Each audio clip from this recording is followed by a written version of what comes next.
이곳은 쿠바입니다. 해가 저물면 수도는 암흑 속으로 가라앉아 유령 도시로 변합니다. 이곳은 무려 30년 동안 크리스마스를 지워버렸던 나라이며 평범한 국민들에게는 진짜 인터넷조차 허용되지 않는 곳입니다. 그러면서도 1950년대에 만들어진 미국산 자동차 6만 대가 여전히 도로를 가득 채우고 있죠. 도대체 이곳 사람들은 어떻게 진짜 살아가고 있는 걸까요? 오늘 그 실체를 확인해 보시죠. 영상 끝까지 함께 해주십시오. 쿠바에서 어둠은 매일 찾아오는 일상입니다. 현재 국가 전력망은 마비 상태입니다. 쿠바의 설비 용량은 약 3000메가와트 수준이지만 평상시 3000에서 3500메가와트에 달하는 수요에 비해 실제 출력은 종종 2000메가와트 아래로 떨어집니다. 평범한 날에도 약 1600메가와트의 전력이 부족하며 대형 발전소라도 고장나는 날엔 최악의 상황이 연출되죠. 노후화된 발전소와 만성적인 연료 부족은 전력망을 이미 임계점 너머로 밀어붙였습니다. 2024년 말 이후 전력망은 몇 차례나 완전히 붕괴되었고 2026년에 발생한 한 대정전은 무려 29시간 동안 지속되었습니다. 가장 최악이었던 날에는 나라 전체의 약 70%가 동시에 암흑으로 뒤덮였습니다. 정전은 단순히 불이 꺼지는 것만을 의미하지 않습니다. 쿠바의 상당 지역에서는 전기 펌프로 각 가정에 물을 공급하기 때문에 전기가 끊기면 수도꼭지도 함께 말라버립니다. 냉장고가 식으면서 안에 음식이 상해버리는데 이는 한 가족이 배급받은 식료품을 단 한 번의 긴 정전으로 모두 날려버릴 수 있다는 뜻입니다. 병원들은 발전기에 의존하지만 그마저도 발전기 돌릴 연료가 있을 때나 가능한 얘기입니다. 아이들은 촛불 아래서 숙제를 하고 소상공인들은 그냥 영업을 중단합니다. 이곳을 촬영하던 한 여행가는 음식을 요리하거나 차갑게 보관할 전기가 없어 꼬박 24시간 동안 아무것도 먹지 못했다고 토로하기도 했습니다. 팬도 에어컨도 없이 상해가는 음식과 약을 바라보며 때로는 12시간에서 18시간 동안 연속으로 캐리비안의 여름밤을 버텨내야 하는 풍경을 상상해 보십시오. 사람들은 숨이라도 쉬기 위해 매트리스를 발코니나 옥상으로 끌고 나옵니다. 수백만 명의 쿠바인들에게 이것은 재난 영화의 한 장면이 아니라 평범한 일주일의 풍경일 뿐입니다. 그리고 지난 2021년, 그리고 정전 사태가 극도로 악화된 최근까지도 이 누적된 피로감은 결국 폭발하여 쿠바가 수세대 만에 목격한 가장 거대한 규모의 거리 시위로 이어졌습니다. 1969년 쿠바 정부는 전 세계 그 어떤 나라치고도 전례가 없는 황당한 조치를 취했습니다. 바로 크리스마스를 폐지한 것입니다. 12월 25일은 국가 공휴일 달력에서 지워졌는데 그 이유는 단순히 종교적인 문제 때문만은 아니었습니다. 당시 쿠바 정부는 역사상 최대 규모인 1000만 톤의 사탕수수 수확 목표를 세웠고 단 한 쌍의 손이라도 더 들판으로 내몰기를 원했습니다. 쿠바가 공식적인 무신론 국가였다는 점도 이 통제를 집행하기 쉽게 만들었습니다. 이 금지령은 1997년까지 무려 30년 동안 지속되었습니다. 쿠바인들은 이 시기를 침묵의 크리스마스라고 부릅니다. 전 세대의 아이들이 산타클로스도, 공공 트레이도, 12월 25일이라는 날짜 자체도 아예 모른 채 자라났습니다. 그리고 지독한 역설은 공휴일까지 희생해가며 매달렸던 그 1000만 톤의 수확 목표가 결국 실패로 끝났다는 점입니다. 크리스마스가 부활한 계기는 마음이 바뀌어서가 아니었습니다. 1998년 초 교황 요한 바오로 2세의 방문이 예정되자 쿠바 정부는 처음에 오직 그해 딱 한 번만 허용한다는 조건으로 크리스마스를 복원했습니다. 그리고 다행히 그 공휴일은 다시는 사라지지 않았습니다. 공휴일을 30년 동안 지워버릴 수 있는 나라라면 인터넷에는 도대체 무슨 짓을 해왔을지 상상해 보십시오. 지난 20년의 대부분 동안 쿠바에서 평범한 국민이 집에 인터넷을 설치하는 것은 거의 불가능에 가까웠습니다. 초고속 인터넷 같은 건 존재하지 않았죠. 인터넷에 접속하려면 국영통신사에서 카드를 구입한 뒤 공원에 조성된 공공 와이파이 핫스팟 구역으로 걸어가 한 달 월급의 상당 부분을 단 1시간의 온라인 접속을 위해 지불해야 했습니다. 이에 쿠바인들은 엘파케테 세마날, 즉 주간 패키지라는 기상천외한 우회로를 발명해냈습니다. 매주 음지의 비밀 네트워크가 가동되어 최신 영화, 드라마 전편, 신곡, 앱, 심지어 뉴스까지 포함된 약 1TB TV 분량의 콘텐츠를 긁어 모읍니다. 이를 외장 하드 드라이브에 담은 뒤 손에서 손으로, 자전거로, 오토바이로 섬 전역의 가정에 배달합니다. 현지 가족들은 약 $2에서 $5를 내고 그 주위 하드를 통째로 복사해 가죠. 미국의 무역 제재와 당국의 철저한 통제 때문에 쿠바인들은 넷플릭스, 구글, 아마존을 대부분 사용할 수 없습니다. 그래서 이 엘파케테가 그 모든 플랫폼의 역할을 동시에 수행하게 되었습니다. 거대한 방화벽을 우회하기 위해 인터넷 전체를 오프라인으로 구축해 손에서 손으로 전달하는 셈입니다. 이 폐쇄된 나라가 조용히 전 세계와 플러그를 연결해두는 방식입니다. 한 국가의 생존 본능치고는 가장 지혜로운 방식 중 하나일 것입니다. 그리고 이 똑같은 생존 본능은 거리를 채운 자동차들을 보는 순간 곧바로 증명됩니다. 이제 여러분이 아마도 이 영상을 클릭한 진짜 이유일 자동차 이야기입니다. 쿠바의 도로 위에는 1940년대와 50년대에 만들어진 미국산 올드카 약 6만 대가 여전히 매일 현역으로 달리고 있습니다. 쉐보레, 포드, 뷰익, 캐딜락 등등 말이죠. 멀리서 보면 살아있는 자동차 박물관처럼 보입니다. 하지만 가까이서 보면 그것보다 훨씬 기묘합니다. 1959년 혁명 이후 미국의 경제 봉쇄로 인해 새로운 미국산 자동차는 물론이고 올드카를 수리할 부품 공급마저 완전히 끊겼습니다. 그러자 쿠바인들은 수단과 방법을 가리지 않고 이 차들의 숨통을 붙여놓기 시작했습니다. 반짝이는 클래식카의 보닛을 열어보면 원래 있어야 할 V8 엔진 대신 구소련제 트럭 엔진이 박혀있고 브레이크 라인은 압력을 견딜 수 있는 온갖 잡동사니로 떼워져 있으며 차체 패널은 고철을 망치로 두드려 만든 모습을 목격하게 됩니다. 저 57년형 쉐보레는 수집가가 정교하게 복원한 소장품이 아닙니다. 다른 대안이 없었기에 70년 동안 기어코 굴려온 프랑켄슈타인 머신일 뿐입니다. 그리고 이 차들은 매우 특수한 방식으로 엄청난 재산 가치를 지닙니다. 이들 중 상당수가 택시로 운행되기 때문에 관광객을 태우는 차주는 단 하루 만에 국영기업 직원의 한 달 월급보다 더 많은 돈을 벌 수 있습니다. 이 올드카는 가문의 가장 소중한 자산입니다. 여러분의 나라에도 아바나처럼 살아있는 자동차 박물관이 있습니까? 아래 댓글로 알려주십시오. 이것은 여행자들이 공항을 채 떠나기도 전에 곤경에 처하게 만드는 사실 중 하나입니다. 쿠바에서는 경찰관, 군인 혹은 정부 청사를 마음대로 촬영할 수 없습니다. 그리고 통제는 예상보다 훨씬 촘촘합니다. 공항 직원이나 특정 관료들조차 당신의 카메라 렌즈가 닿아서는 안 되는 금기 대상입니다. 제복을 입은 잘못된 사람에게 폰을 들이댔다가는 폰을 압수당해 검사를 받거나 사진이 지워지거나 혹은 그보다 더한 일을 겪을 수 있습니다. 보이는 모든 것을 찍는 데 익숙한 여행자에게 이 규칙은 도시의 공기를 고요하게 바꾸어 놓습니다. 카메라를 들기 전에 거리부터 살피게 되죠. 프레임 안에 제복이 걸리지는 않는지, 검문소가 있는지, 저 예쁜 건물 정면 뒤에 정부기관이 숨어있지는 않은지 말입니다. 현지인들은 이미 당신이 도착하기 오래전부터 본능적으로 그렇게 움직이고 있습니다. 가장 안전한 방법은 간단합니다. 제복을 입은 사람이 보이면 렌즈를 조준하기 전에 먼저 양해를 구하고 거절하면 순순히 따르십시오. 사진을 지우는 선에서 끝나는 경우가 대부분이지만 메시지는 명확합니다. 이곳의 어떤 것들은 결코 기록용이 아니라는 점입니다. 이 규칙이 당신의 여행을 망치려고 존재하는 것은 아닙니다. 다만 일상이 얼마나 촘촘하게 통제되고 있는지 보여주는 하나의 창문일 뿐이죠. 그리고 카메라만 허락을 맡아야 하는 게 아닙니다. 내가 살 곳을 스스로 선택하는 아주 단순한 행위조차 허락이 필요합니다. 내 나라의 수도로 이사하기 위해 비자가 필요한 상황을 상상해 보십시오. 쿠바에서는 그것이 엄연한 현실입니다. 령 217호, 디크레토 레이 217로 알려진 법에 따라 다른 지방 출신의 쿠바인들은 그냥 짐을 싸서 아바나에 정착할 수 없습니다. 수도로 합법적으로 이주하려면 반드시 정부의 허가증이 필요합니다. 허가증 없이 살다가는 자국 영토 안에서 불법 거주자로 등록되는 위험을 감수해야 합니다.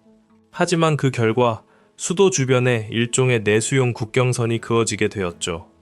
섬의 저 멀리 동쪽 끝인 산티아고 출신의 쿠바인은 여러분이 본국의 두 도시 사이를 자유롭게 이동하듯 아바나에서 새로운 삶을 그냥 시작할 수 없습니다. 서류 작업이 먼저인데 통과된다는 보장도 없죠. 많은 가족들이 허가증 없이 도착해 아바나에서 수년 동안 서류상 유령으로 살아가며 완전한 전입신고를 하지 못하고 있습니다. 이는 배급표를 받거나 아이를 학교에 보내거나 내 집 주소로 합법적인 주택계약을 맺는데 심각한 지장을 초래합니다. 전 세계 거의 모든 곳에서 당연하게 여겨지는 내 나라 수도에 방 한 칸 얻을 자유가 이곳에서는 하나의 특권으로 취급되는 셈입니다.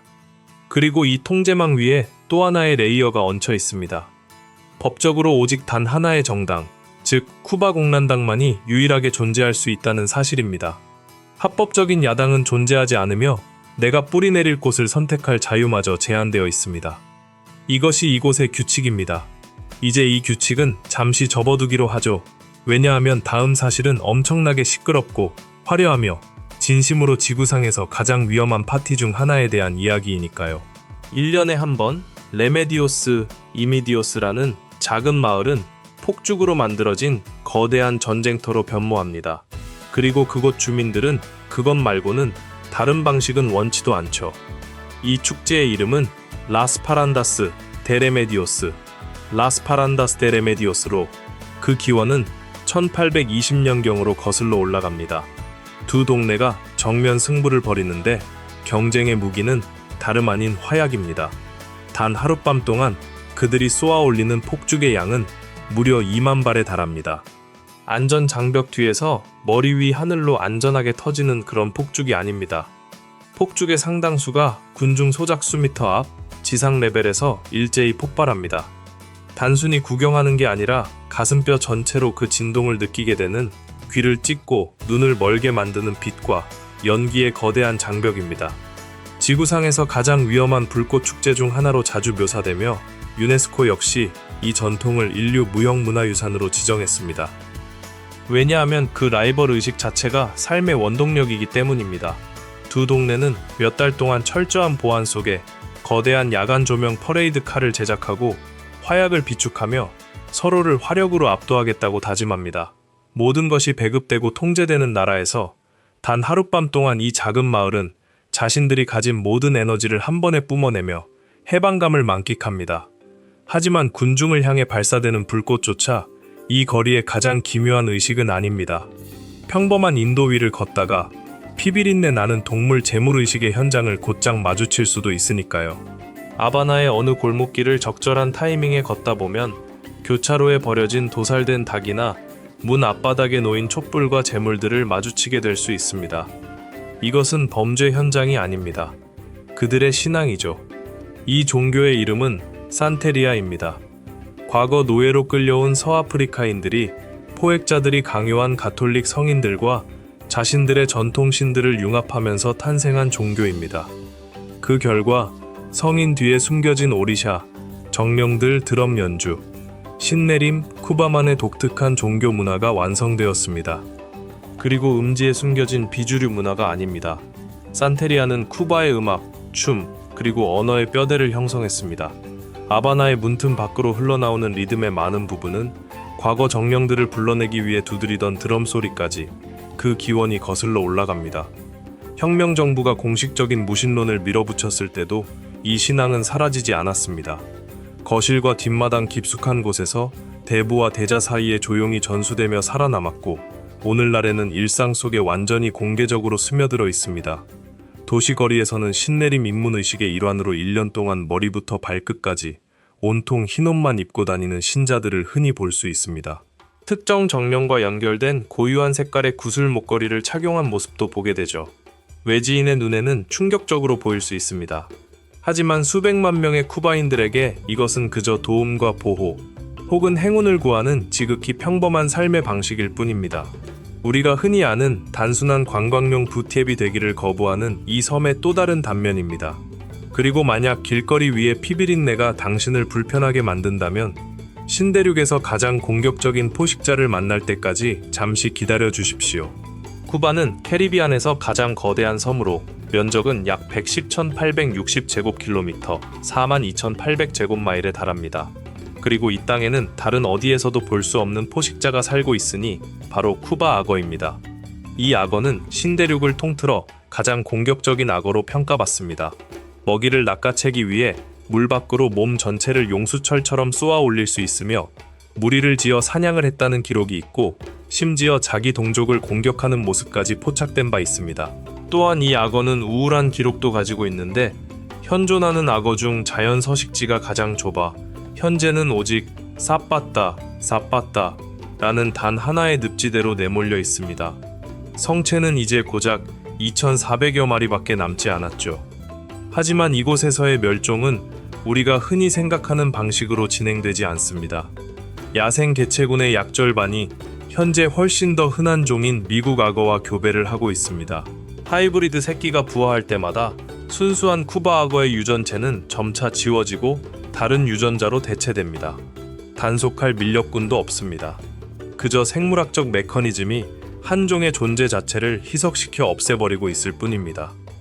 쿠바 악어는 화려하게 멸종하는 게 아니라 다른 동물 속으로 서서히 녹아내려 원형이 사라질 때까지 아무도 눈치채지 못하는 사이에 사라지게 될 것입니다. 그리고 이 악어가 숨어있는 늪지대는 더 어두운 비밀을 품고 있습니다. 그 늪지대의 이름은 시에나가 데사빠따, 로 면적은 약 4,520제곱킬로미터, 1,750제곱마일에 달하는 캐리비안에서 가장 크고 온전하게 보존된 습지입니다. 900종이 넘는 식물, 175종의 조류 등 지구상 어디에서도 볼 수 없는 생물들이 살아가죠. 그리고 이 습지의 동쪽 가장자리에는 역사를 좋아하는 이들의 발길을 즉시 멈추게 만드는 세 단어가 서 있습니다. 그러나 침공은 불과 며칠 만에 참패로 끝났습니다. 상륙부대는 해안가에 고립된 채 압도적인 화력에 밀려 괴멸당했죠. 이 사건은 냉전 시대의 운명을 가른 결정적 도화선이 되었고 1년 뒤 전 세계를 파멸 직전까지 몰고 갔던 미사일 위기의 발판이 되었습니다. 그리고 그 증거는 결코 바다를 떠나지 않았습니다. 잔잔하고 투명한 피그스만의 바다 밑에는 당시 침몰한 미국산 상륙정의 잔해들이 여전히 산호로 뒤덮인 채 해저에 가라앉아 있습니다. 오늘날 관광객들은 스노클링을 즐기지만 정작 자신들의 발밑이 과거 처절한 전쟁터였다는 사실을 모르는 경우가 많습니다. 하지만 이 습지 자체도 위기에 처해 있습니다. 1960년대 이후 쿠바 전역의 강수량은 약 15% 감소했습니다. 가뭄은 갈수록 혹독해지고 오염물질이 습지 가장자리를 압박해 들어오고 있죠. 캐리비안 최대의 습지이자 저 사라져가는 악어의 마지막 피난처가 지금 소리 없이 말라가고 있습니다. 그 늪지대의 이름은 시에나가 데사빠따, 로 면적은 약 4,520제곱킬로미터, 1,750제곱마일에 달하는 캐리비안에서 가장 크고 온전하게 보존된 습지입니다. 900종이 넘는 식물, 175종의 조류 등 지구상 어디에서도 볼 수 없는 생물들이 살아가죠. 그리고 이 습지의 동쪽 가장자리에는 역사를 좋아하는 이들의 발길을 즉시 멈추게 만드는 세 단어가 서 있습니다. 그러나 침공은 불과 며칠 만에 참패로 끝났습니다. 상륙부대는 해안가에 고립된 채 압도적인 화력에 밀려 괴멸당했죠. 이 사건은 냉전 시대의 운명을 가른 결정적 도화선이 되었고 1년 뒤 전 세계를 파멸 직전까지 몰고 갔던 미사일 위기의 발판이 되었습니다. 그리고 그 증거는 결코 바다를 떠나지 않았습니다. 잔잔하고 투명한 피그스만의 바다 밑에는 당시 침몰한 미국산 상륙정의 잔해들이 여전히 산호로 뒤덮인 채 해저에 가라앉아 있습니다. 오늘날 관광객들은 스노클링을 즐기지만 정작 자신들의 발밑이 과거 처절한 전쟁터였다는 사실을 모르는 경우가 많습니다. 하지만 이 습지 자체도 위기에 처해 있습니다. 1960년대 이후 쿠바 전역의 강수량은 약 15% 감소했습니다. 가뭄은 갈수록 혹독해지고 오염물질이 습지 가장자리를 압박해 들어오고 있죠. 캐리비안 최대의 습지이자 저 사라져가는 악어의 마지막 피난처가 지금 소리 없이 말라가고 있습니다. 모든 쿠바 가정에는 지난 60년이 넘는 세월 동안 그들의 식탁 메뉴를 결정해온 작은 책자가 하나씩 있습니다. 바로 리브레타 루레타라고 불리는 배급표입니다. 1960년대 이래로 이 책자는 각 가정이 쌀, 설탕, 콩, 달걀, 약간의 식용유와 빵 같은 기초 생필품을 정부 보조금 가격으로 탈 수 있는 권리를 보장해 주었습니다. 냉전의 유물이 여전히 식탁에 생사를 쥐고 흔들고 있는 셈이죠. 문제는 그리고 이 배급표의 이면에는 상상을 초월하는 굶주림의 공포가 도사리고 있습니다. 통계에 따르면 인구의 거의 97%가 충분한 식량을 구하는 데 고군분투하고 있으며 약 34%의 가정이 지난 한 달 동안 가족 중 누군가가 배가 고픈 채 잠자리에 들어야 했다고 답했습니다. 2025년 초 쿠바 정부는 역사상 처음으로 UN 세계 식량 계획 WFP에 공식적으로 원조를 요청했습니다. 7세 미만 어린이들을 위한 분유를 보내달라고 말이죠. 쌀 몇 파운드, 콩과 설탕, 아주 약간, 식용유 찔끔, 그리고 인당 달걀 몇 개가 전부입니다. 이것이 국가가 보장하는 마지막 안전망인데 최근에는 이마저도 누락되거나 몇 주씩 늦게 나와 가족들은 도저히 감당할 수 없는 암시장 가격으로 나머지를 구하기 위해 뛰어다녀야 합니다. 사람들은 발명을 통해 생존합니다. 요리사들은 원래 소고기를 찢어 만들어야 하는 전통 요리인 로파비에하를 소고기 대신 바나나 껍질을 삶아 찢어서 만들기 시작했습니다. 진짜 고기 맛을 흉내내기 위해 양념을 치면서 말이죠. 소고기가 없으니 원래는 버려야 할 과일 껍질로 국가대표 요리를 사기치듯 만들어내는 것입니다. 서글픈 현실이지만 동시에 기묘한 천재성이기도 합니다. 자동차를 고쳐 쓰고 오프라인 인터넷을 굴리듯 음식마저 굶을 수 없기에 어떻게든 즉흥적으로 창조해내는 것입니다. 그리고 가장 잔인한 부분은 설령 상점 매대에 음식이 진열되어 있다 하더라도 대부분의 쿠바인들은 자신들의 수입으로는 상점 매대에 음식이 진열되어 있다 하더라도 쿠바 국영기업 직원의 평균 월급은 약 15미국 달러입니다. 하루가 아니고 일주일이 아닙니다. 한 달 수입입니다. 경제활동 인구의 약 90%가 국영 부문에서 일하는 나라에서 말이죠. 이 월급으로는 저 빈약한 배급 외에 아주 기본적인 필수품조차 살 수 없습니다. 그래서 거의 모든 국민들이 부족한 나머지를 채우기 위해 암시장, 즉 볼사네그라의 늪으로 끌려 들어갑니다. 달걀 한 알, 고기 한 점, 치약 한 개, 비누 한 장, 두루마리 휴지 한 롤을 구하기 위해서 말이죠. 대부분의 가정에겐 그것이 진짜 삶을 영위하는 유일한 법칙입니다. 더 기묘한 건 누가 얼마를 버느냐의 왜곡입니다. 쿠바는 수년 동안 내국 인용 화폐와 관광객용 화폐라는 두 개의 별도 통화 시스템을 운영하며 하나의 섬을 두 개의 경제 계급으로 쪼개놓았다가 지난 2021년에야 통화를 통합했습니다. 하지만 통화가 합쳐진 뒤에도 왜곡된 구조는 그대로 살아남았습니다. 그리하여 올드카를 몰며 관광객을 태우고 외화팁을 주머니에 챙기는 택시기사가 국가로부터 페소 월급을 받는 심장외과 전문의나 대학 교수보다 훨씬 더 많은 돈을 벌게 되었습니다. 이 사실을 가만히 곱씹어 보십시오. 70년 된 똥차를 운전하는 사내 주말 수입이 사람의 심장을 수술하는 의사의 한 달 월급보다 더 많을 수 있는 공간입니다. 기술과 노력에 대한 모든 사회적 보상 피라미드가 완전히 뒤집어져 있는 셈입니다. 그리고 그 대가는 부메랑이 되어 사회를 갉아먹습니다. 젊은 쿠바인들이 주파나를 튕겨볼 때 수년간 의대를 다녀서 페소 월급을 받느니 몇 달 운전을 배워 관광객들에게 달러를 버는 쪽을 선택하거나 아예 나라를 떠나버리는 길을 택합니다.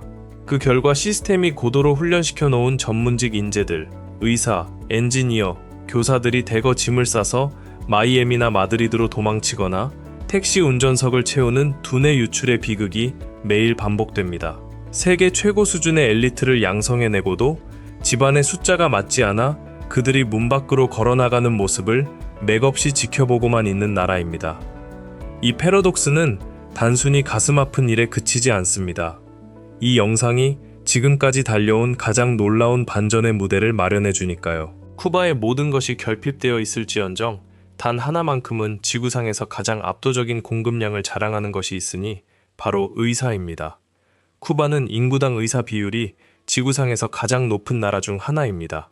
그리고 의학을 단순히 내수용 서비스가 아니라 해외로 수출하는 강력한 외교 자원으로 취급합니다.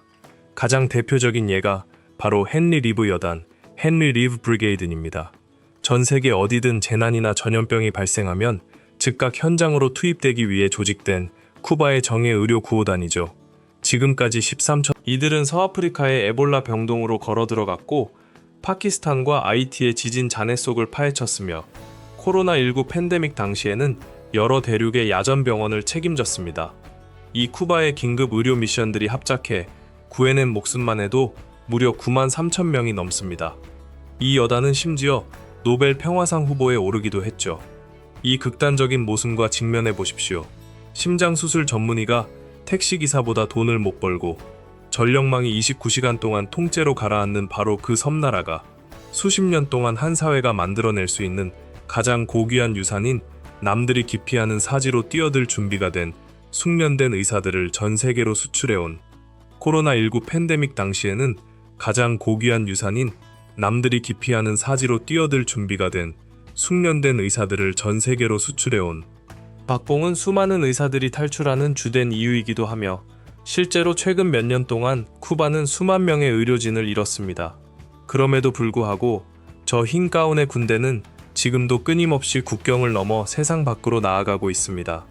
이 시스템이 작동하는 데는 이유가 있습니다. 쿠바는 전 국민에게 의학 교육을 전면 무상으로 제공하고 인구당 의과대학을 전 세계에서 가장 많이 지었습니다. 의사를 국가적 자부심의 상징이자 해외의 석유나 하드커런시, 경화, 비판론자들과 지지자들은 이 의료 미션의 운영 방식과 의사들의 임금 착취 여부를 두고 격렬하게 대립합니다. 하지만 정치적 논쟁에서 한 걸음 물러나 엄연한 팩트만 바라봐도 이는 경이로운 일입니다.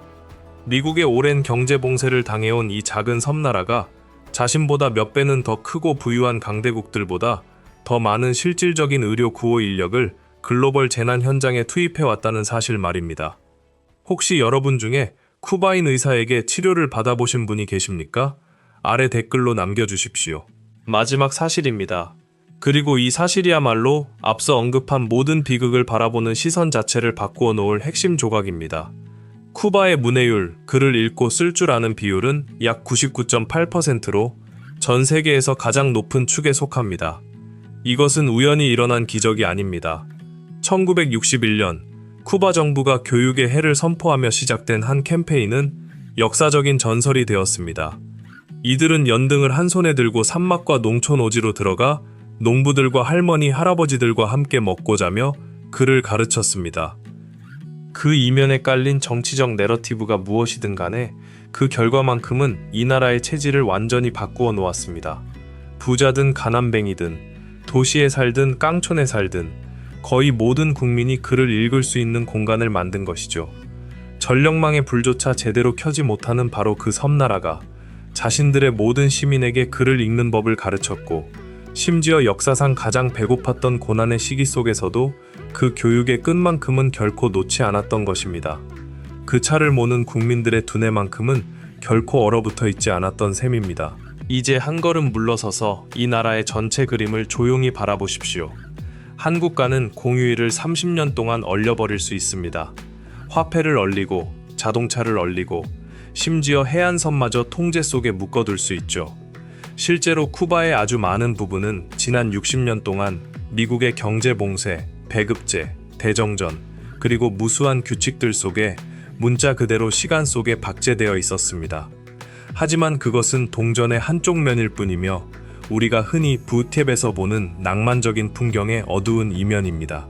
전기가 나가고 음식을 구하지 못하며 수많은 젊은 의사들을 잃고 있는 바로 그 섬나라가 동시에 외장 하드를 모아 오프라인 인터넷 제국을 건설하고 70년 된 똥차를 맨손으로 조립해 숨통을 붙여놓으며 지구 반대편의 낯선 이들을 구하기 위해 수천 명의 의사를 파견하고 모든 아이들에게 글을 가르치는 나라라는 사실 말입니다. 고난은 엄연한 현실입니다.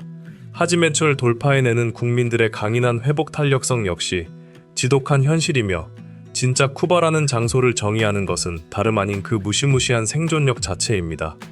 그러니 이제 맨 처음의 이미지를 다시 바라보십시오. 57년형 쉐보레, 시가, 그리고 공기에 일렁이는 살사리듬. 그것은 단 한 번도 이 섬의 진짜 진실이었던 적이 없습니다. 리얼한 쿠바는 여행 책자가 감히 담아내지 못할 만큼 훨씬 더 거칠고 기묘하며 훨씬 더 인간적인 냄새로 가득 찬 공간이니까요. 자, 이 15가지 사실 중 여러분을 가장 놀라게 한 것은 무엇이었습니까? 그리고 혹시 쿠바를 다녀오신 분이 계시다면 여러분이 본 진짜 쿠바는 부티앱과 어떻게 달랐나요?